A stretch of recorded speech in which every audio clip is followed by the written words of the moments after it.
আসসালামু আলাইকুম ফ্রেন্ড, সবাই কেমন আছেন? আশা করি সবাই খুব ভালো আছেন। তো চলুন 1.5 কাপ ময়দা দিয়ে এরকম একটা চকলেট কেক ঝটপট বানিয়ে নিই। তো বানানো যেমন সহজ, খেতে কিন্তু আরও অনেক ভালো। তো চলুন এই শীতের মরশুমে একটুখানি চকলেট কেক প্রথমেই বানিয়ে নিই। তো বানানোটা খুবই সহজ, দেখতে থাকুন, আশা করছি আপনাদের ভালো লাগবে। প্রথমে নিয়ে নিচ্ছি এখানে আমি 1 কাপ পরিমাণ চিনি। তো মাপগুলো আপনারা অবশ্যই দেখে নেবেন। মাপটা যদি ঠিকঠাক মতো মনে রাখতে পারেন তাহলে কেক বানানোটা কোনো ব্যাপারই না। তো প্রথমে চিনিটাকে একটুখানি পাউডার করে নিয়েছি, তারপরে এর মধ্যে 3টে ডিম ফাটিয়ে দিয়ে নিচ্ছি। আবার এটাকে ভালো মতো ব্লেন্ড করে নেব। তো তার আগে দিয়ে দিচ্ছি একটুখানি ভ্যানিলা এসেন্স। পরিমাণটা দেখে বুঝতে পারলেন, একদম খুবই সামান্য একটুখানি ভ্যানিলা ফ্লেভার। এটা দেওয়ার কারণে ডিমের যে একটা গন্ধ আসছে সেটা থাকে না। তো ভালো মতো একটুখানি ব্লেন্ড করে নিয়েছি। তারপরে দিয়ে দিচ্ছি এখানে 1/2 কাপ পরিমাণ সাদা তেল। তো এই সব উপকরণ দিতে থাকবো আর একবার করে বন্ধ করব আর অন করব। তো টোটাল আমি 3 থেকে 4 মিনিট মতো এটাকে ঘুরিয়ে ঘুরিয়ে ব্লেন্ড করে নেব। তো এখানে মোটামুটি আমার ব্লেন্ড করে নেওয়া হয়ে গেছে 4 মিনিট মতো। একটা পাত্রে আমি ঢেলে নিচ্ছি। তো এই ব্যাটারের মধ্যে কিছু উপকরণ আমি অ্যাড করে নিচ্ছি। তো 1.5 কাপ ময়দা আমি দেবো। প্রথমে 1 কাপ ময়দা দিয়ে নিচ্ছি। 1 কাপ ময়দা দেবো, 1/2 চামচ পরিমাণ দেবো বেকিং পাউডার, আর 1/2 চামচের থেকেও অর্ধেক দেবো বেকিং সোডা, আর দিয়ে দিচ্ছি যেই কাপে ময়দা মেপে নিয়েছি ওই কাপেরই 4 ভাগের 1 ভাগ কোকো পাউডার।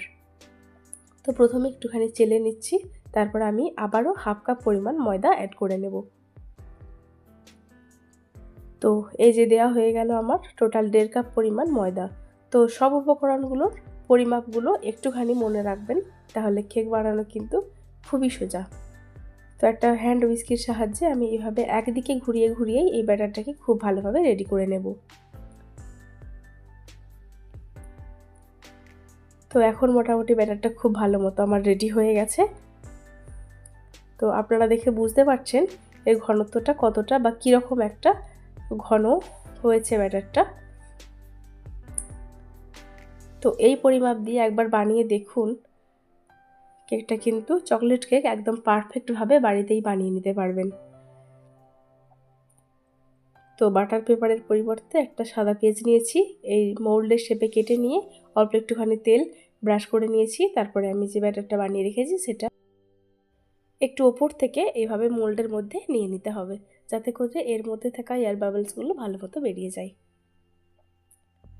তো এইভাবে একটু ঝাঁকিয়েও নিচ্ছি। মোল্ডের মধ্যে পুরো ব্যাটারটা আমি দিয়ে নিয়েছি।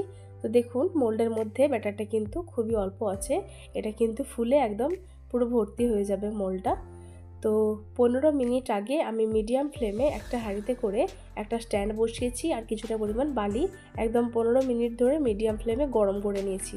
আর আপনারা যেই ফ্লেমে হাঁড়ি গরম করে নেবেন তারটা ধরবেন, সেই ফ্লেমেই কিন্তু কেকটা তৈরি করে নিতে হবে, তাহলে কেক কিন্তু একদম পারফেক্টভাবে হবে। তো 35 মিনিট পর দেখুন একটুখানি মাঝখানটা এখনও কাঁচা আছে, আরও 10 মিনিট মতো এটাকে বেক করে নিয়েছি। 45 মিনিট টোটাল বেক করেছি। তারপরে দেখাচ্ছি একটা কাঠি দিয়ে, এইভাবে ভেতরটা কিন্তু একদমই কাঁচা নেই। কেকটা কিন্তু একদম পারফেক্টভাবে রেডি হয়ে গেছে। আর দেখুন কেকটা কতটা ফুলে বড় হয়েছে। তো কেকটাকে একটুখানি ঠান্ডা করে নিয়ে তারপর আমি আনমোল্ড করে নিচ্ছি। তো এই পেপারটা ছেড়ে যাওয়া দেখে বুঝতে পারবেন কেকটা কতটা সুন্দর কিন্তু পারফেক্টভাবে বেকড হয়েছে। তো যারা প্রথমবার কেক বানাবেন তারা যদি একবার এই পরিমাপটা দেখে কেকটা বানাতে চেষ্টা করেন, একদম পারফেক্টভাবে সফল হবেন। তো কেকটা কিন্তু একদম পারফেক্ট হয়েছে, দেখে বুঝতে পারছেন। প্রেস করছি, বসে যাচ্ছে, আবারও আগের জায়গায় ফিরে আসছে। কেটেও দেখাচ্ছি আপনাদের, খুবই সুন্দর হয়েছে কেকটা। শীতের মরশুমে প্রথম কেক, একদম দারুণ হয়েছিল।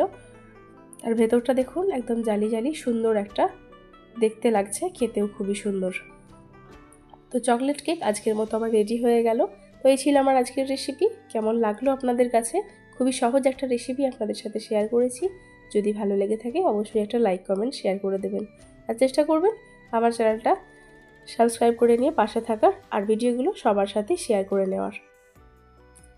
তো দেখা হবে আপনাদের সাথে পরবর্তী নতুন একটা ভিডিও নিয়ে। আপনারা ভালো থাকবেন, সুস্থ থাকবেন, সাবধানে থাকবেন।